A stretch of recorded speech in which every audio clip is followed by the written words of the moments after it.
আসসালামু আলাইকুম দর্শক।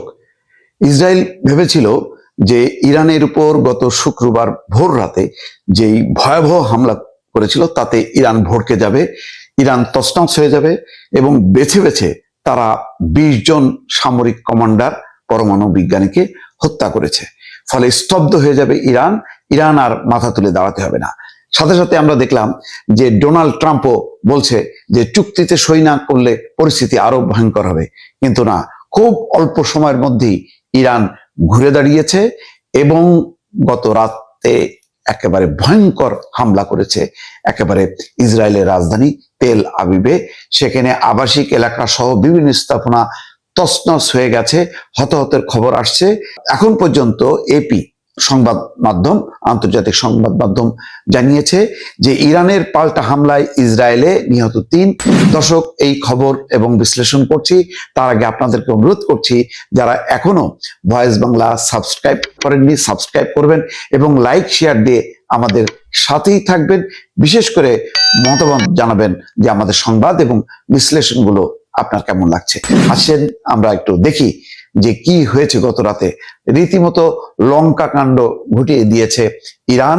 ইসরায়েলের রাজধানী, সুরক্ষিত রাজধানী তেল আবিবে, সেখানে যে খবর যে লক্ষ লক্ষ মানুষ প্রাণ ভয়ে পালাচ্ছে, স্বয়ং নেতানিয়াহু প্রতিরক্ষা মন্ত্রীকে সাথে করে তিনি ঘরে ছিলেন না, বাংকারে লুকিয়েছিলেন।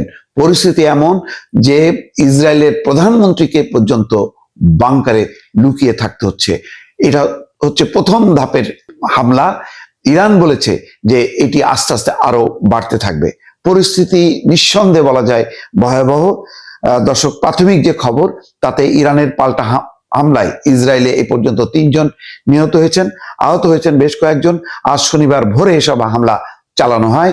মার্কিন বার্তা সংস্থা এপির প্রতিবেদন থেকে এসব তথ্য জানা গেছে। দর্শক, আপনারা জানেন যে ইসরায়েলের যে কোনো সংবাদ সহজে প্রকাশ করা যায় না, সংবাদ মাধ্যমগুলো সেখানে অবরুদ্ধ।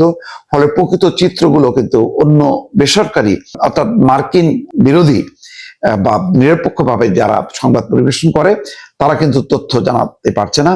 এপি হচ্ছে মার্কিন সংবাদ সংস্থা, তারা যতটুকু জানাচ্ছে তাতে এই ভয়াবহতা ফুটে উঠছে।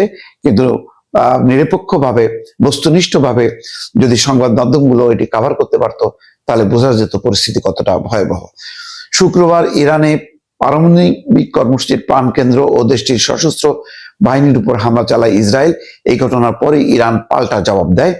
ইসরায়েল এসব হামলায় যুদ্ধ বিমান ব্যবহার করেছে, পাশাপাশি আগে থেকে ইরানের চোরা পথে প্রবেশ করানো ড্রোনের মাধ্যমে গুরুত্বপূর্ণ স্থাপনায় আঘাত হেনেছে। এসব হামলায় ইরানের কয়েকজন শীর্ষ কর্মকর্তা এবং পরমাণু বিজ্ঞানী নিহত হন। জাতিসংঘ নিযুক্ত ইরানের দূত বলেছেন এসব হামলায় মোট ৭৮ জন নিহত এবং ৩২০ জনের বেশি আহত হয়েছে। ইসরায়েলের দাবি, ইরান পারমাণবিক অস্ত্র তৈরির আরো কাছাকাছি পৌঁছানোর আগেই এই ব্যাপক হামলা জরুরি ছিল। তবে যুক্তরাষ্ট্র সরকার এবং বিশেষজ্ঞরা বলেছেন হামলার আগে তেহরান এমন কোনো অস্ত্র তৈরির চেষ্টায় সক্রিয় ছিল না। ইরান পাল্টা প্রতিক্রিয়া হিসেবে ইসরায়েলকে লক্ষ্য করে প্রথমে ড্রোন হামলা চালিয়েছে, এরপর ইসরায়েলের দিকে একের পর এক ব্যালিস্টিক ক্ষেপণাস্ত্র ছুড়েছে। এই হামলা চলাকালে জেরুজালেম এবং তেল আবিবের আকাশ অন্ধকারের মধ্যে বিস্ফোরণের আলোয় ঝলমল করে ওঠে এবং নিচের ভবনগুলো কেঁপে ওঠে। হামলাকে কেন্দ্র করে সাধারণ নাগরিকদের কয়েক ঘন্টা নিরাপদ আশ্রয় কেন্দ্রে অবস্থানের আহ্বান জানায় ইসরায়েল সেনাবাহিনী। দর্শক, বুঝতে পারছেন খবরাখবরগুলো আসছে এবং যতটা সম্ভব আপনাদেরকে আপডেট জানাবো, সেই সঙ্গে বিশ্লেষণ। পরিস্থিতি ভয়াবহ। এই হামলা বা এই যুদ্ধের ফলে এটা নিশ্চিত যে মধ্যপ্রাচ্যে এই যুদ্ধ বিস্তৃত হবে এবং এখন চূড়ান্ত সন্ধিক্ষণে এসছে যে আরব বিশ্ব এই ইসরায়েলের যেই প্রাণঘাতী হামলা সেটা তারা মোকাবেলা করবে নাকি চুপচাপ বসে তারা দর্শক হিসাবে ইরান এবং ইসরায়েলের যুদ্ধ দেখবে। দর্শক, পরিস্থিতি খুব দ্রুত পাল্টাচ্ছে।